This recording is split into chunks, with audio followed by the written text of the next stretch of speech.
পরিমাণ মতো জল দেবেন। এই যে আমার মা জল দিচ্ছে, বৃষ্টির জল।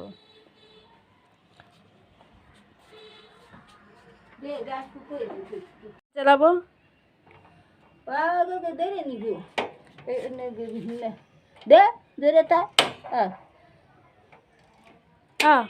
জোরে চাপ দিতে, চুলো জ্বালাই দিবেন। তারপরে জল ফুটতে লাগবে। জল ফুটে ওঠার পরে হচ্ছে ভালো মতো চাল ধুয়ে দিয়ে দিতে হবে, ঠিক আছে? না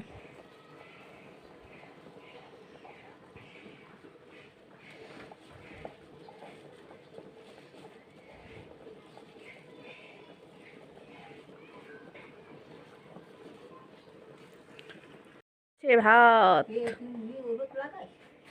কথা বলে না আমি এর মধ্যে। এই দেখেন ভাত হচ্ছে, ভাত। আমার বাস আড়ি ঘুরে যাবে